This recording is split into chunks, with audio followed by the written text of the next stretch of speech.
Hi friends, welcome back my channel సింహమస్ మీ class life ఎలైన్ ఆల్ టికెట్స్కి స్వాగతం సుస్వాగతం. నేను కుబేర మూవీ చూసా. ఏంటో హరిహర వీరములు అంటే ఎప్పుడో 2 months బ్యాక్ రిలీజ్ అయిన కుబేర మూవీ గురించి మాట్లాడుతున్నాడని. ఎందుకంటే అప్పుడు కొంచెం చాలా డిస్టర్బెన్స్ ఉన్నా, అందుకని ఆ సినిమాని ఎక్కువగా ఫోకస్ చేయలేదు. ఆ సినిమాని ఎక్కువగా ఫోకస్ చేయలేకపోయాను. మన 2 days బ్యాక్ ఒక సండే రోజు ఎందుకో కుబేర మూవీ చూసా. కొన్ని చాలా లాజిక్స్ కాబట్టి ఇంత లాజిక్స్ నేను ఎలా మిస్ అయ్యాను సినిమా చూస్తుంటే అనిపించింది. నా జీవితం మొత్తం మీద ఇన్ని లాజిక్స్ నేను ఎలా మిస్ అయ్యాను అనిపించింది. భయంకరమైన లాజిక్స్ మిస్ అయ్యాను సినిమా. ఫస్ట్ థింగ్, ఈ సినిమాలో నాగార్జున సిన్సియర్ కాప్ లేని ఆరోపణ లేసి నాగార్జున జైలు అంటారు, వీళ్ళని ఆఫర్ ఇస్తాడు. ఇలా నాకు జస్టిస్ మీద నమ్ముకుందా I could not do any mistake అంటే వాడికి అన్ఎక్స్పెక్టెడ్గా జైలు పడితే వాడు రాంగ్ డిస్మిస్ చేసుకొని బయటకు వస్తాడు. ఇవన్నీ చేసి నాగార్జున ఇచ్చిన ఒక ఐడియాతో ఏంటంటే 5 బిచ్చకాలని తీసుకొస్తారు, 5 బిచ్చకాలని చేస్తే అప్పుడు కూడా చూడండి సినిమాలో నాగార్జున అంటాడు వాళ్ళ ఒంటి మీద చేయబడిందంటే నేను ఆపరేట్ చేయను ఎవరిని అని చెప్పి. నాగార్జున ఏంటంటే వాళ్ళని చంపేస్తున్నా కూడా నాగార్జున వద్దని చెప్పి బాధపడతాడు. నెగిటివ్ షేడ్లోనే హీరోయిజం చూపెట్టాడు సినిమా మొత్తం మీద. ఈ సినిమాలో ఏంటంటే అనాథ వాళ్ళు చదువుకోవాలి, ముందర లక్షలు బయట డోనర్స్ ఉన్నారు, లక్షలు కోట్లు ఇచ్చేవారు. చదువుకుంటే ప్రతి ఒక్కరు చదువుకుని పైకి వస్తే ఏ ప్రాబ్లమ్స్ ఉండవు. చదువు మానేసి విచ్చలవిడిగా తిరిగి బిచ్చగాలు కొంతమంది ఉన్నారు, బయట ఇంకా అడుక్కునే వాళ్ళు ఉన్నారు. అడుక్కునే వాళ్ళ మూలంగా ఏమైనా ఉందా అంటే యూజ్ ఏం లేదు. బయటకు వచ్చి అనాథాలు పెరిగి చదువుకుని బాగా చదువుకుని పైకి వస్తే లైఫ్ బాగుంటుంది. ఈ సినిమాలో హీరో హీరోయిన్స్ మధ్య లవ్ ట్రాక్ అనట్లేదు, ఇద్దరి మధ్య డిస్పెక్టర్ స్క్రీన్ ప్లే అంటారు దీన్ని. స్క్రీన్ ప్లే అంటారు. ధనుష్ ఉన్నాడు, హీరోయిన్ రష్కా మందన్, వాళ్ళిద్దరి మధ్య లవ్ ట్రాక్. కానీ వాళ్ళిద్దరు ఒకరితోనే ఒకరు ఏంటి నువ్వు నా మేకలు పడుతున్నావు అంటే నాకు మీరు తప్ప ఇంకెవరు, దిలీప్ సార్ మీరు తప్ప ఇంకొకరు తెలియదు మేడం అని దిలీప్ ఏంటంటే ఈ సినిమా నాగార్జున ఒక అనాథ అమ్మాయిని కాపాడతాడు. ఇక్కడ నాగార్జున చచ్చిపోతాడు. నాగార్జున చచ్చిపోయేది ఎలా పెట్టాడంటే సినిమాలో వాడు ఒక బ్లండర్ మిస్టేక్ చేశాడు డైరెక్టర్. నాగార్జున మంచివాడు టర్న్ అవుతుంటే తను ఆ ప్రూఫ్స్ అవన్నీ పెట్టి గవర్నమెంట్కి అదే టైంలో ఒక పోలీసులకు ఇచ్చేసి అయ్యా బాబు నేను అండర్ కాప్ని ఇది అయ్యింది, వాళ్ళు ఇలా చేశారు చూడండి, ఇంత ఈ సముద్రంలో ఆయిల్ అందది, ఈ ఆయిల్ మొత్తం దుబ్బేయడానికి ఇంత స్కెచ్ చేశారు, అన్ఎక్స్పెక్టెడ్ వాళ్ళకి హెల్ప్ చేశాను, 2 బిచ్చగాల్ని చంపేశారు, ఒక బిచ్చని నేను సేవ్ చేసి ఒక అమ్మాయిని పెట్టాను, ఇంకొకటి పారిపోయాడు నన్ను నమ్మండి అని చెప్పి నాగార్జున మొత్తం ప్రూఫ్స్ పోలీసులకు ఇచ్చి నాగార్జున విలన్స్ కథ ముగిస్తే ఈ సినిమా ఇంకోలాగుండేది. ఈ సినిమా బడ్జెట్ దాదాపు 80 crores అన్నారు, 120 crores 130 crores. Cinema length 3 hours పైన ఉంది సినిమా. తమిళ్లో 1 minute పెరిగింది, ఏదో ఒక సీన్కి ఏదో పెట్టి ఉంటాడు.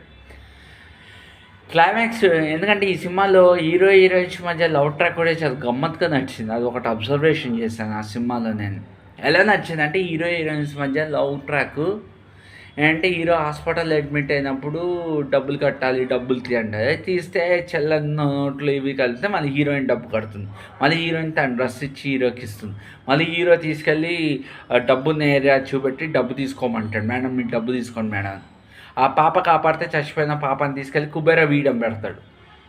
కొంచెం ట్రాక్ అలా మార్చి నాగార్జున చచ్చిపోయి షార్ట్ ట్రాక్ అలా మార్చి పెట్టుంటే సినిమా చాలా పెద్ద హిట్ అయింది. నాగార్జున నెగిటివ్ షేడ్ అయినా వాళ్ళు చంపేస్తుంటే అందుకని ఫస్ట్ ఒక షాట్ ఉంటుంది ఏంటి రక్తం అంటే పైకి తీసుకెళ్ళి వాళ్ళు నన్ను నమ్మి తీసుకొచ్చే వాళ్ళు ఒంటి మీద చేయబడితే నేను ఊరుకోను అంటాడు.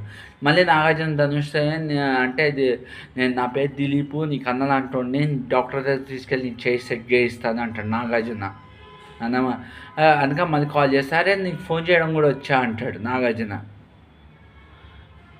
నాగార్జున నీకు నేను అన్నదా అంటున్నా. ఎందుకంటే వాడు పన్ను పీక్లో నాగార్జున వచ్చాడు, నన్ను నమ్మి తీసుకొచ్చారు, వాళ్ళు ఒంటి మీద చేపడితే నేనేం చేస్తాను కూడా నాకు తెలియదని నాగార్జున ఒక వార్నింగ్ ఇస్తాడు. దీనిలో కూడా ఒక షార్ట్ అన్ప్రాపర్టీ షార్ట్ నాగార్జున మీద ఒకటి ఉంది, వేరే అమ్మాయిని టచ్ చేసామా నువ్వేంటా అంటాడు. అంటే ఒక నెగిటివ్ బాల్తో ఉన్నప్పుడు నెగిటివ్ వర్డ్స్ ఒకటి వస్తుంది. అంటే తను నెగిటివ్గా ఉన్నా కూడా నాగార్జున ఈ సినిమాలో తను నెగిటివ్గా ఎక్కడ లేడు. నాగార్జున తను నెగిటివ్ షేడ్ అయినా పాజిటివ్ మైండ్ సెట్తో పాజిటివ్ హీరోగానే పెట్టాను నాగార్జునని. తను తప్పు సైడ్ వాళ్ళు ఉన్నా కూడా తను ఆ ఒక్క నాగార్జున చచ్చిపోయే సీను కాకుండా నాగార్జున వాళ్ళకి ఇచ్చేస్తుంటే ఈ సినిమా చాలా పెద్ద హిట్ అయ్యేది. డైరెక్టర్ శేఖర్ కమల్ ఎలా మిస్ అయ్యాడో తెలియదు. కొన్ని సీన్ చూస్తుంటే చుట్టూ చూసిన సీన్స్ మళ్ళీ రిపీటెడ్గా వచ్చాయి. ఒక సినిమా వచ్చేసింది, 2 months ఆడింది, 2 months తర్వాత అమెజాన్ ప్రైమ్లో రిలీజ్ అయింది, ఐబొమ్మలో రిలీజ్ అయింది, అన్నిట్లో సినిమా రిలీజ్ అయింది. ట్రిమ్ అవుట్ చేయలేకపోయాం సినిమాని. బహుశా శేఖర్ కమలకి పర్ఫెక్ట్ యాడ్ ఎగ్జైజ్ ఇచ్చేవాళ్ళు లేక ఇలా అయింది.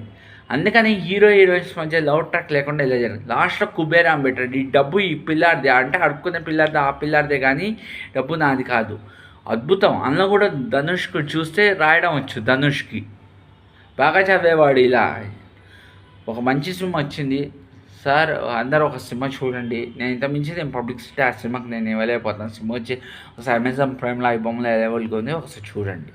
వీడియో నచ్చితే లైక్ చేయండి, సపోర్ట్ చేయండి, ఛానల్ సబ్స్క్రైబ్ చేసుకోండి. Thank you very much. జై జవాన్ జై కిసాన్. హరిహరం మీరు వాళ్ళు రిలీజ్ అయింది. సినిమా డిసప్పాయింట్ చేసింది చాలా మటుకు. నేను ఇంకా ఆ సినిమా చూడలేదు, బికాస్ ఐఎమ్ సఫరింగ్ విత్, నాకు 2 times మోషన్స్ అయ్యి 2 times వామిటింగ్స్ అయ్యింది. ఆల్మోస్ట్ డల్ అవుట్ అయిపోయాను. నేను అలా పడుకుని ఉన్నాను. ఈవినింగ్ ఎన్నింటి పడుకున్నాను నాకు తెలీదు. మార్నింగ్ షార్ప్ 5:30కి లేచాను. నేను 5:30కి లేచి బ్రషప్ చేసుకుని కాఫీ తాగి వచ్చాను. మళ్ళీ అది వామిటింగ్ రూపంలో బయటికి కన్వర్ట్ అయింది. ఇప్పుడు కూడా 2 times టిఫిన్ తింటే 2 times మోషన్స్ అయ్యాయి నాకు. I'm not feeling well. Harihara Veeramallu చూసే కండిషన్ నాది కాదు. ఇంట్లో కూడా ఒక ప్రాబ్లం వచ్చింది. ఇంట్లో కూడా ఒక ప్రాబ్లం, అన్ఎక్స్పెక్టెడ్ ప్రాబ్లం వచ్చింది. సో డాక్టర్స్ ఫస్ట్ లెవెల్ అన్నారు కాబట్టి డాక్టర్స్ తగ్గిపోతుందని చెప్పారు.